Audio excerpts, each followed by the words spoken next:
आज किसान सम्मेलन के अवसर पर उपस्थित हमारे यशस्वी सांसद आदरणीय हरीश द्विवेदी जी, उत्तर प्रदेश भारतीय जनता पार्टी के महामंत्री, विधान परिषद के सदस्य सुभाष जी, भारतीय जनता पार्टी के जिला अध्यक्ष आदरणीय विवेकानंद मिश्रा जी, लोकसभा के संयोजक बीके चौधरी जी, पूर्व जिला अध्यक्ष यशकांत सिंह जी, सुशील सिंह जी, सुखराम गौड़ जी, उमाशंकर पटवा जी, भारतीय जनता पार्टी के पूर्व विधायक रवि सोनकर जी, दयाराम चौधरी जी, इस जिले के भारतीय जनता पार्टी के प्रभारी श्री समीर सिंह जी, मंचा सिंह, सभी भारतीय जनता पार्टी के पदाधिकारीगण और इस परिसर में उपस्थित मेरे सम्मानित किसान भाइयों बहनों, आज हम 2024 के लोकसभा चुनाव की दहलीज पर खड़े हैं। देश भर में 7 चरणों में चुनाव होना है और भाइयों बहनों, उत्तर प्रदेश अपना ऐसा राज्य है जिसमें 7 चरणों में हमें मतदान करके अपने सांसदों को निर्वाचित करके संसद में भेजना है। बस्ती लोकसभा क्षेत्र में 25 मई को हम सब लोगों को मिलकर मतदान करना है। आज से 10 साल पहले आप सब लोगों का आशीर्वाद, स्नेह हमारे यशस्वी सांसद हरीश द्विवेदी जी को मिला था और हरीश जी के रूप में आपने जो मोदी जी के प्रति आशीर्वाद व्यक्त किया,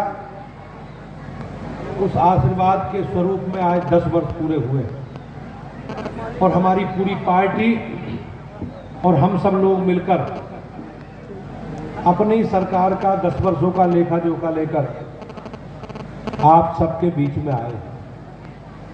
भाइयों बहनों, दूसरे दलों के लोग एक नकारात्मक एजेंडे के साथ जनता के बीच में, लेकिन भारतीय जनता पार्टी अपनी कामकाज का लेखा जोखा लेकर, रिपोर्ट कार्ड लेकर हमने जो काम किए उन कामों का पूरा लेखा जोखा लेकर आप सबके जनता के बीच में है। और निश्चित रूप से आज से 7 साल पहले उत्तर प्रदेश में भारतीय जनता पार्टी की सरकार बनने के बाद, जब से माननीय मोदी जी मुख्यमंत्री बने हैं, हमारी सरकार ने बिजली, पानी, सड़क, शिक्षा, स्वास्थ्य, सुरक्षा सारे विषयों पर काम किया। आप जानते हैं कि हमारी सरकार आने से पहले बिजली की क्या स्थिति थी।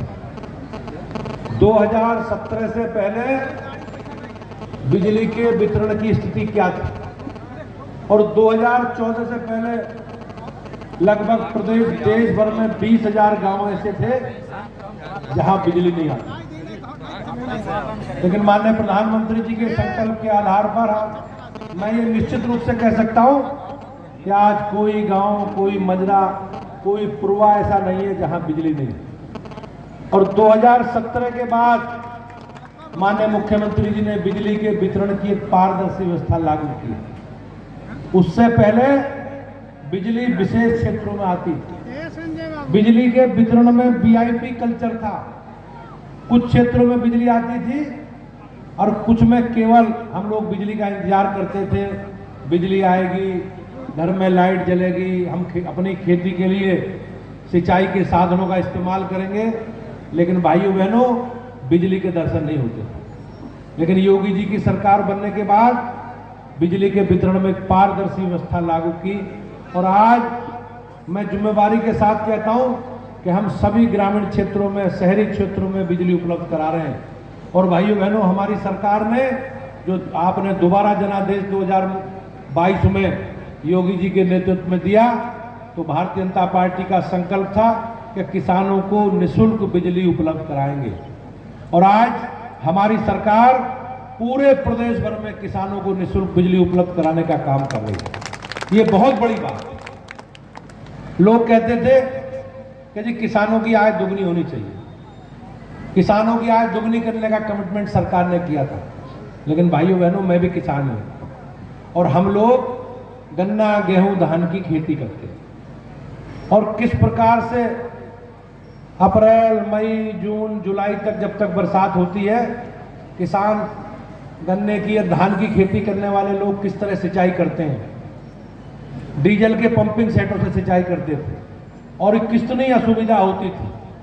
लेकिन आज स्थिति यह है कि आज कोई भी किसान पूरे प्रदेश भर का अगर ये कह दे कि मेरे पास बिजली का कनेक्शन है और मैंने डीजल के पंपिंग सेट से 1 लीटर भी खर्च डीजल किया, तो वो हाथ उठा